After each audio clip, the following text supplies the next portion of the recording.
സമൂഹങ്ങൾക്ക് മുഴുവൻ അല്ലാഹു സുബ്ഹാനഹു വ തആല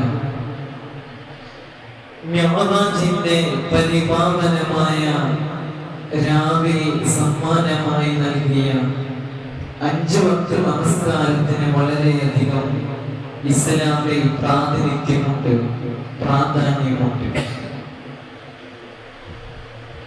പരിശുദ്ധമായ ഇസ്ലാം മറ്റു മതങ്ങളിൽ നിന്ന് വ്യത്യസ്തമായി അതിന്റെ ചാരുനാഥ്യം കൈക്കൊള്ളുന്നത് തന്നെ 5 വക്ത് നമസ്കാരം എന്ന് പറയുന്നതിലൂടെയാണ്.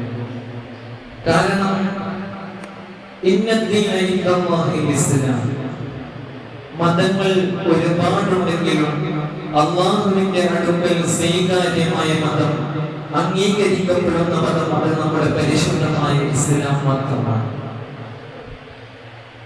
പരിശുദ്ധമായ ഇസ്ലാമിനെ മറ്റു മതങ്ങളിൽ നിന്ന് വ്യത്യസ്തമാക്കുന്ന ഒന്നാണ്, പ്രധാനപ്പെട്ട അവിഭാജ്യ ഘടകമാണ് 5 വക്ത് നമസ്കാരം എന്ന് പറയുന്നത്.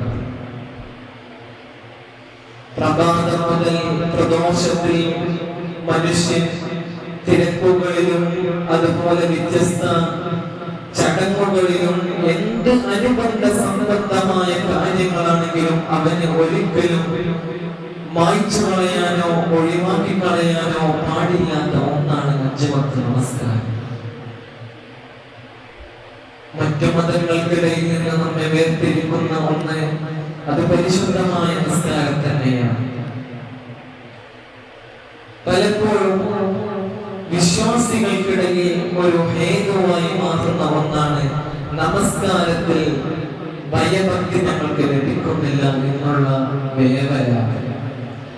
ഞങ്ങൾ നമസ്കരിക്കുന്നുണ്ട്, പക്ഷേ തക്ബീറത്തുൽ ഇഹ്റാം കെട്ടിയതേ ഓർമ്മയുള്ളൂ, പിന്നെ സലാം വീട്ടിയതാണ് ഓർമ്മയുണ്ടാവുന്നത്. അതിനിടയിൽ ഞങ്ങൾ എവിടെയോ ഞങ്ങളുടെ ചിന്തകൾ പണിയപ്പെടുത്തുന്നു.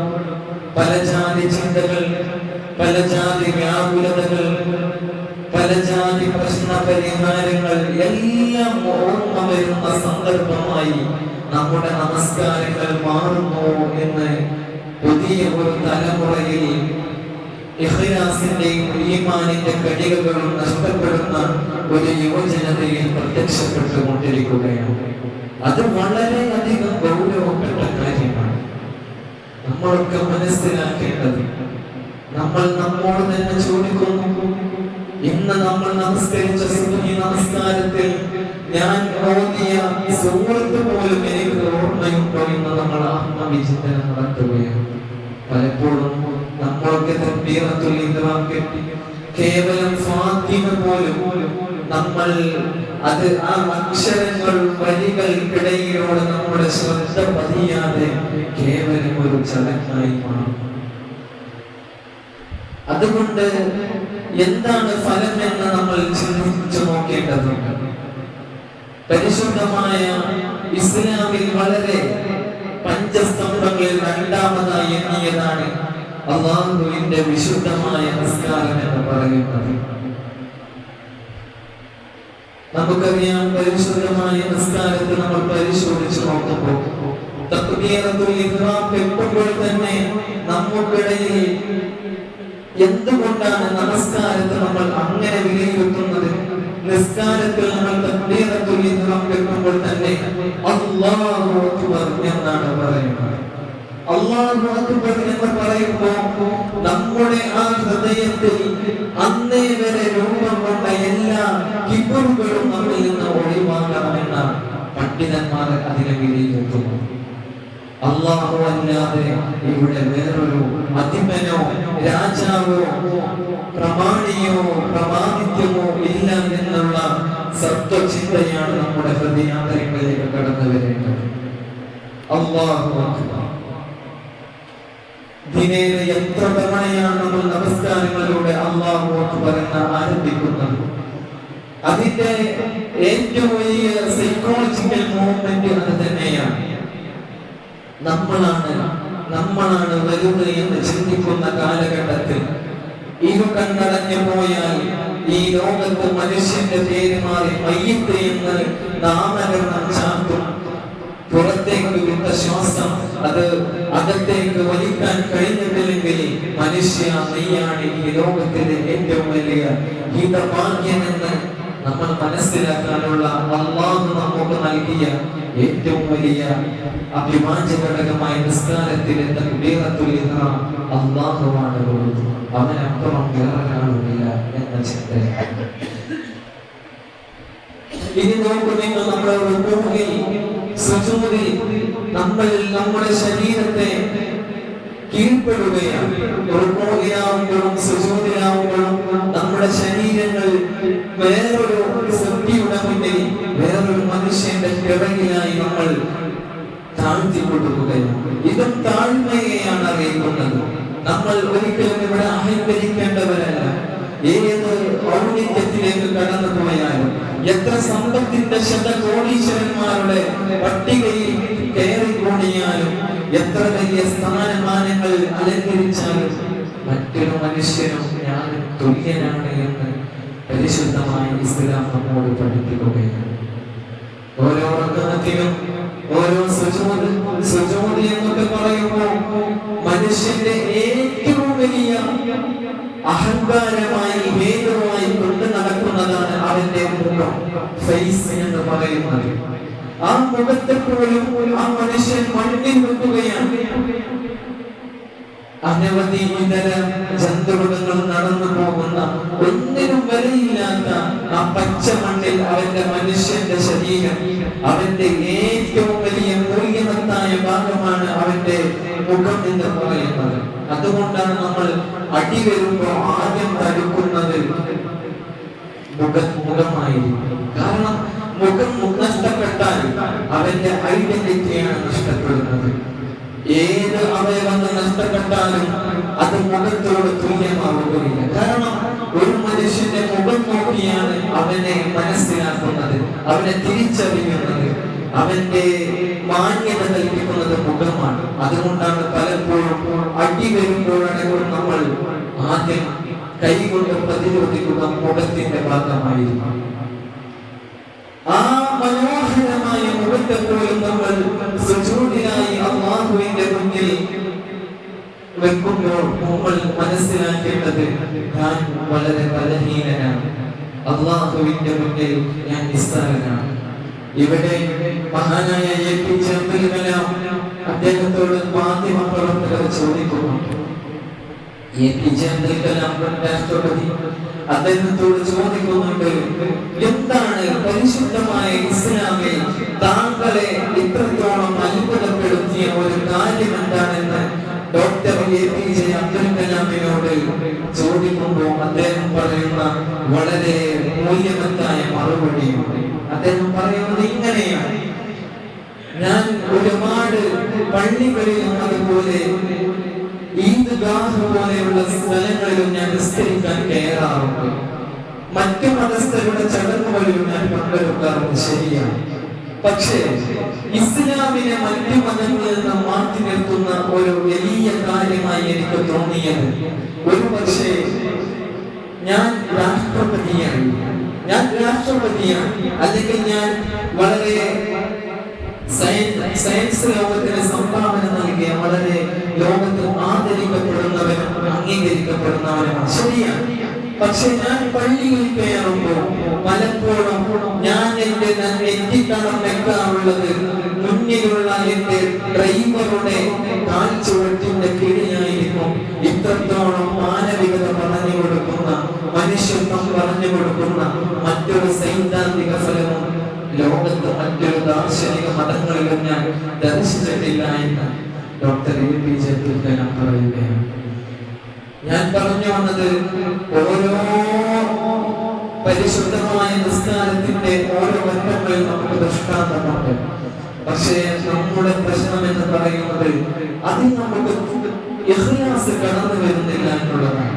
ആത്മീയ സ്ഫുരണം ചാർത്താൻ നമുക്ക് സാധിക്കുന്നില്ല എന്നുള്ളതാണ്. അത് നമുക്ക് വളരെ വേണ്ടപ്പെട്ട ഒന്ന് കൂടി തന്നെയാണ്. മഹാനായ പ്രവാചകൻ നബി മുഹമ്മദ് മുസ്തഫ സല്ലല്ലാഹു അലൈഹി വസല്ലം തങ്ങൾ ഒരു പ്രതിസന്ധി കടന്നു വരുമ്പോൾ, സ്വഹാബാക്കൾക്കിടയിൽ വലിയ പ്രശ്നങ്ങളും കടന്നു വരുമ്പോൾ അവർക്കിടയിൽ ആദ്യമായി പറയാറുള്ളത്, നമസ്കരിക്കട്ടെ, എന്നിട്ട് നമുക്ക് ചർച്ച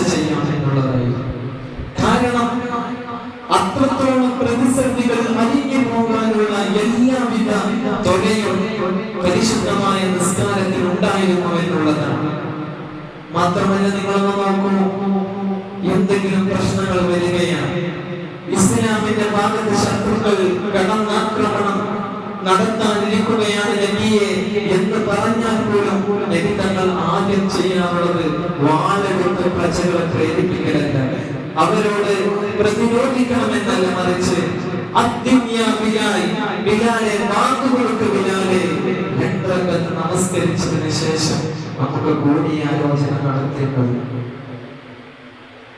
നമുക്കൊക്കെ എവിടെയാണ് ഇഖ്ലാസ് നഷ്ടപ്പെട്ടത്? ദീനിന്റെ ഓരോ താഴ്വരയും നിസ്കാരം തുടങ്ങിയത് മുതൽ അവസാനിക്കുന്നത് വരെ നമുക്ക് ആത്മശാന്തി ലഭിക്കുന്നില്ല എന്നുള്ളതാണ് പരാതി. മഹാനായ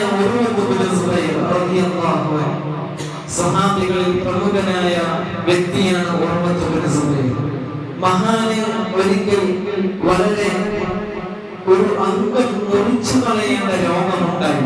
ക്യാൻസർ എന്നൊക്കെ പറയപ്പെടുന്നത് പോലെയുള്ള ഒരു മഹാമാരി. ആ സമയത്ത് മഹാനായ റസൂലുള്ളാഹി സ്വല്ലല്ലാഹു അലൈഹി വസല്ലം തങ്ങളൊക്കെ ഇങ്ങനെ ആ സ്വഹാബിയുടെ ചുറ്റും ഇങ്ങനെ ഇരിക്കുന്ന സന്ദർഭമാണ്. മഹാനായ ഉർവത്ത് ഇബ്നു സുബൈർ റളിയല്ലാഹു അൻഹുവിനോട് ഡോക്ടർമാർ നിർദ്ദേശിച്ചു, അനസ്തേഷ്യ നൽകണം, ലഹരി നൽകണം.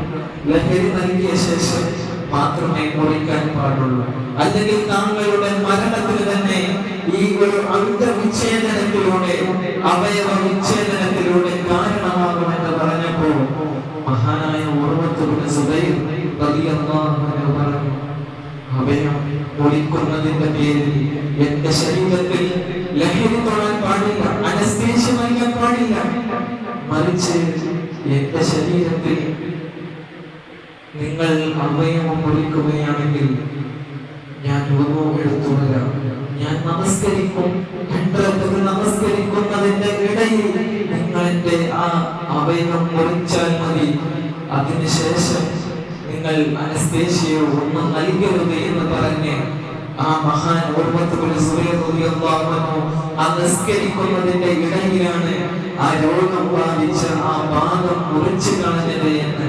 ചരിത്രങ്ങളിൽ പരിശോധിച്ചു നോക്കിയാൽ നമുക്ക് കാണാൻ സാധിക്കും. അങ്ങനെ നിസ്കാരം കഴിഞ്ഞപ്പോഴാണ് മഹാനായ ഉർവത്ത് ഇബ്നു സുബൈർ റളിയല്ലാഹു അൻഹു ഡോക്ടറോട് ചോദിച്ചു, എത്രേ നിങ്ങൾ മുറിച്ചു കളഞ്ഞില്ലേ, അവയവം മുറിച്ചു കളഞ്ഞില്ലേ? അവർ പറഞ്ഞു, അതേ മുറിച്ചു കളഞ്ഞല്ലോ. അപ്പോഴാണ് ആ മഹാന് പോലും തന്റെ അവയവം കട്ട് ചെയ്തിട്ടുണ്ട് എന്ന് പോലും തിരിച്ചറിഞ്ഞത്. കാരണം അവർ ആ നിസ്കാരമാകുന്ന ആത്മീയ ലഹരിയിൽ ലയിച്ചു എന്നുള്ളതാണ്. നമുക്കിന്ന് നഷ്ടപ്പെട്ടുകൊണ്ടിരിക്കുന്നതും അത് തന്നെയാണ്. എന്റെ പ്രിയപ്പെട്ട സഹോദരങ്ങളെ, ഇസ്ലാം വളരെയധികം ശ്രദ്ധയാവശ്യിച്ച സന്ദർഭമായിരുന്നു മക്കം ഫത്ഹ്. തങ്ങളുടെ നാട്ടിൽ നിന്ന് ആട്ടിയോടിച്ച് അങ്ങകലെ മദീനയിൽ അഭയം തേടി, ആ മദീനയിലും തങ്ങളെ ആക്രമിക്കാൻ വന്നപ്പോൾ അവിടെയും അവരോട് സന്ധിയാകാൻ തയ്യാറായി. അവസാനം ആ സന്ധിക്ക് പോലും തയ്യാറാവാതെ ബദർ യുദ്ധം എന്ന് പറയുന്ന മഹാ യുദ്ധത്തിന് വേണ്ടി സാക്ഷിയായി പിന്നീട് ഉഹദ് നടന്നു. അവസാനം മദീനയിലേക്ക് തിരിച്ചു വരുന്ന ഒരു വരവുണ്ട്. ഒന്ന് ആലോചിച്ചു നോക്കും നിങ്ങൾ. 10-13 കൊല്ലത്തിന് ശേഷം മദീന എന്ന് പറയുന്ന, മക്ക എന്ന് പറയുന്ന തങ്ങളുടെ സ്വയം രാഷ്ട്രത്തിലേക്ക് കടന്നു വരികയാണ്. തങ്ങളുടെ കിടപ്പാടം, തങ്ങളുടെ സ്ഥലം, തങ്ങളുടെ ജന്മഭൂമി, അവിടെയും മഹാനായ റസൂലുള്ളാഹി സ്വല്ലല്ലാഹു അലൈഹി വസല്ലം തങ്ങൾ മഹാനായ ബിലാൽ റളിയല്ലാഹു അൻഹുവിനോട് പറയുന്നുണ്ട്, ബിലാലെ, ബാങ്ക് വിളിക്ക് ബിലാലെ, 2 റക്അത്ത് നമസ്കരിക്കണം. ആ ആത്മീയ ലഹരിക്ക് ശേഷമായിരിക്കണം നമ്മുടെ ഈ പുതിയ ഈ വിപ്ലവത്തിന്റെ ചരിത്രഗാഥ തുടങ്ങേണ്ടതെന്ന് മഹാനായ പ്രവാചകൻ സല്ലല്ലാഹു അലൈഹി വസല്ലം തങ്ങൾ ഓർമ്മയിടുകയാണ്. ബിലാൽ ഒരുപാട് ഹദീസുകളിലൊക്കെ നമുക്ക് കാണാൻ സാധിക്കുന്നതാണ്. ഏത് പ്രതിസന്ധി വരികയാണെങ്കിലും, ഏത് സന്തോഷ സമയമാണെങ്കിലും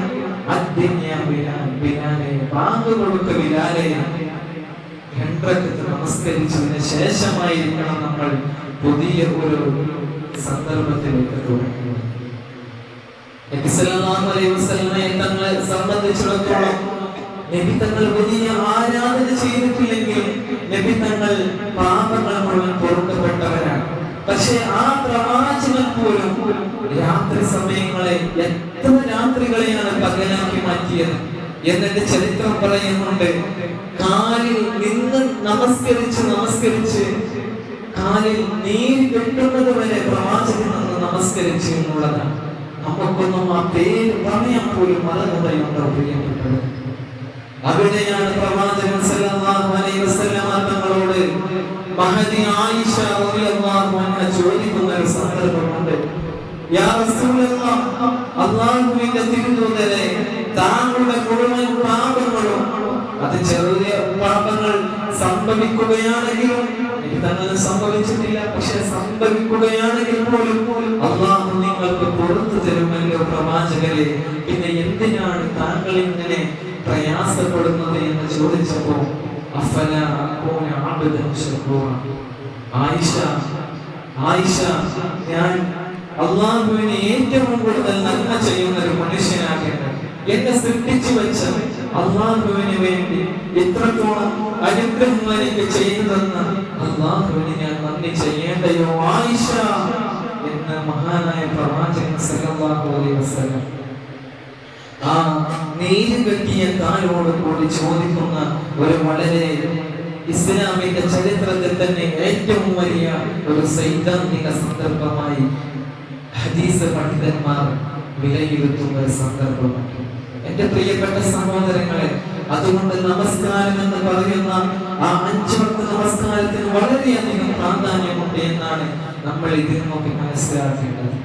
കടലിന്റെ അടിയിലായാലും വാനലോകം വിട്ട് ബഹിരാകാശത്തേക്ക് നിങ്ങൾ കടന്നുപോയാൽ, ഏത് പ്രതിസന്ധികളുടെ കോലമ്പുകൾ തീക്ഷാത പോലെ നിങ്ങളുടെ മുഖങ്ങളിലേക്ക് പാഞ്ഞു വന്നാലും, ഈ ലോകത്ത് നിങ്ങൾ ഈ സമയത്ത് മരണപ്പെടാനിരിക്കുകയാണെങ്കിലും നമസ്കാരത്തിന്റെ സമയമായിട്ടുണ്ടോ നിങ്ങൾ നമസ്കരിക്കണമെന്നാണ് അല്ലാഹുവിന്റെ വിശുദ്ധമായ ഇസ്ലാം പഠിപ്പിക്കുന്നത്.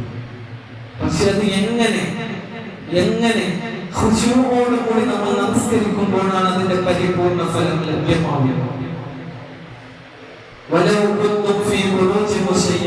നിങ്ങൾ ആൾതാമസമില്ലാത്ത ഒരു ആളുടെ പാദസ്പർശനമേൽക്കാത്ത സ്ഥലത്താണെങ്കിലും ശരി, നിങ്ങൾ നമസ്കാരത്തെ വെച്ച് പുലർത്തണമെന്നാണ് പരിശുദ്ധമായ ഇസ്ലാം പറയുന്നത്. കാരണം അത് അല്ലാഹുവിനോടുള്ള മുനാജാത്താണ്. മുനാജാത്ത് എന്ന് പറയുമ്പോൾ അഭിസംബോധനയാണ്. പരിശുദ്ധമായ ഇസ്ലാമിന്റെ പണ്ഡിതന്മാരൊക്കെ പറയുന്നത്, നമ്മൾ ചൊല്ലുന്ന ഓരോ ദിക്റിന്റെയും ഓരോ സലാത്തിന്റെയും ഓരോ സൂറത്തുകളുടെയും അർത്ഥം അറിഞ്ഞ് ഓതുകയാണെങ്കിൽ ഒരിക്കലും ആ മനുഷ്യന് ഇഖ്ലാസ് നഷ്ടപ്പെടുകയില്ല എന്നുള്ളതാണ്. നമ്മൾ ഫാത്തിഹയിലൊക്കെ അൽഹംദുലില്ലാഹി റബ്ബിൽ ആലമീൻ എന്ന് നമ്മൾ അല്ലാഹുവിനോട് അങ്ങോട്ട് മുനാജാത്ത് നടത്തുകയാണ്. അപ്പോൾ മുനാജാത്ത് എന്ന് പറഞ്ഞാൽ അല്ലാഹു നമ്മുടെ മുന്നിലുണ്ട്, അല്ലാഹുവിനോടാണ് നമ്മൾ പറയുന്നത് എന്ന വിശ്വാസമാണ്. അങ്ങനെ തന്നെ നമ്മൾ നമസ്കരിക്കണം. അതാണ് പണ്ഡിതന്മാർ നമുക്ക് ഇഖ്ലാസ് കൈവരിക്കാനുള്ള ഒന്നാമത്തെ മരുന്നായി പറയുന്നത്. ഞാൻ അല്ലാഹുവിന്റെ മുന്നിലാണ്, അല്ലാഹുവിനോടാണ് ഞാൻ പറയുന്നത്. അൽഹംദുലില്ലാഹി റബ്ബിൽ ആലമീൻ, സർവ്വലോക രക്ഷിതാവായ അല്ലാഹുവേ, നിനക്കാണ് സർവസ്തുതി.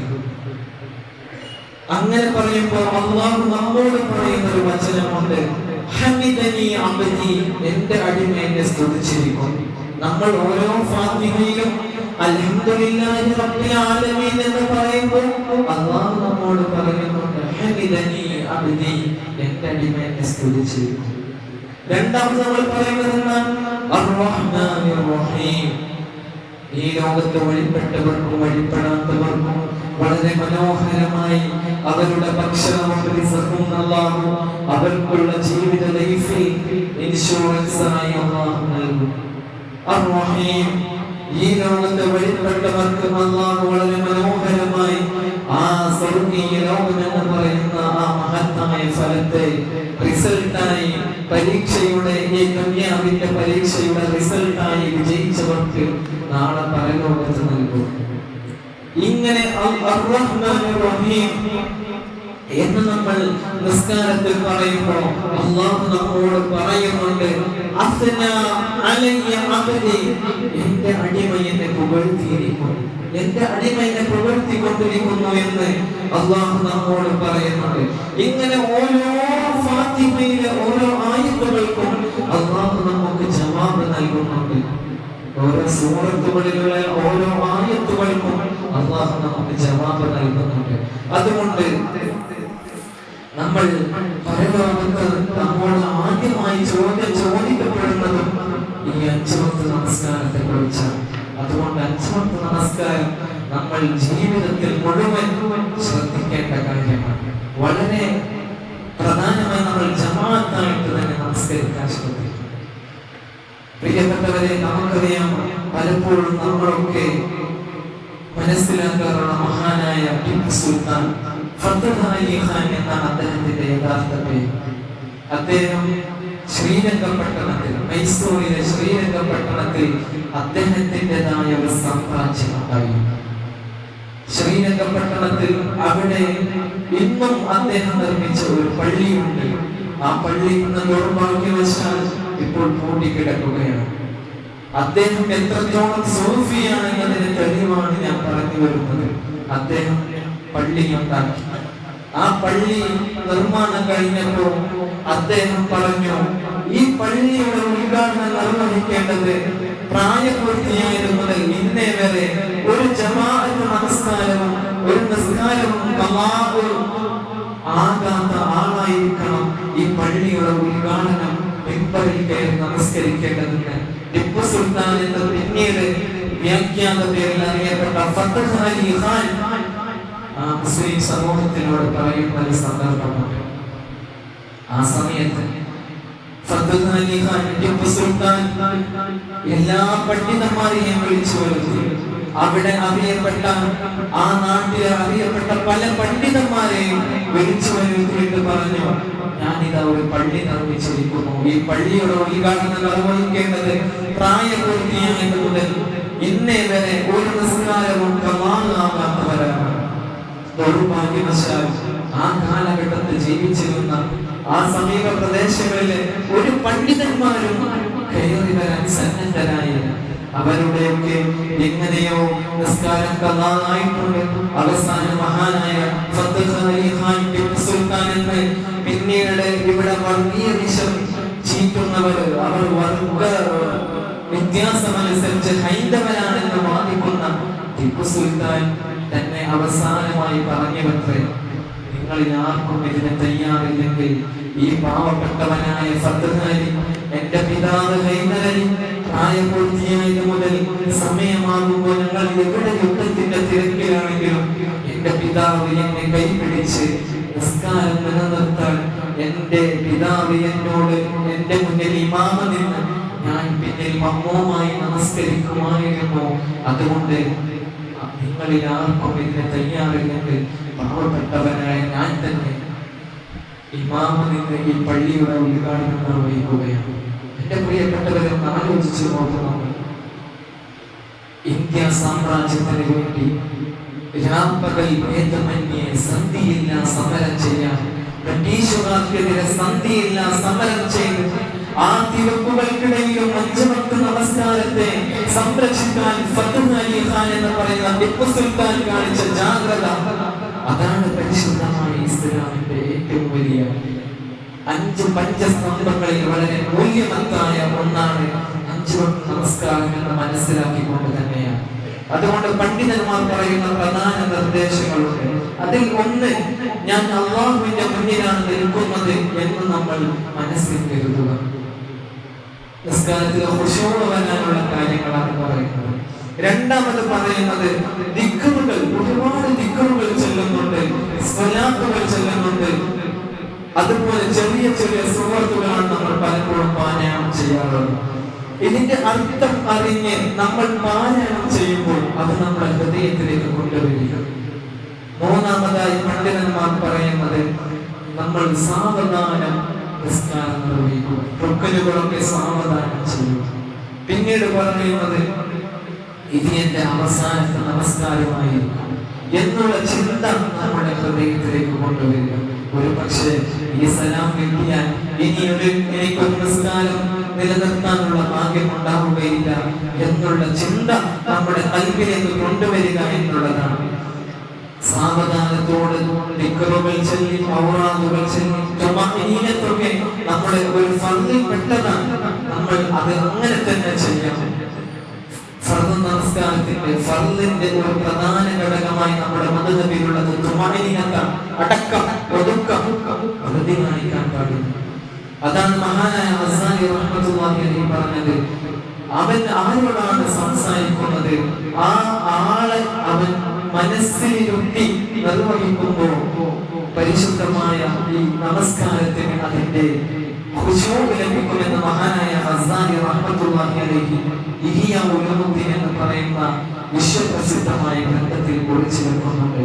അതുകൊണ്ട് ഈ 5-6 മരുന്നുകൾ നമ്മൾ ജീവിതത്തിൽ പുലർത്തുമ്പോൾ ഇൻഷാ അല്ലാഹ് നമ്മുടെ നിസ്കാരവും മധുരമുള്ളതാകും, ഇഖ്ലാസുള്ളതാകും, ഖുശൂ ഉള്ളതാകും. അല്ലാഹു സുബ്ഹാനഹു വ തആല തൗഫീഖ് നൽകി.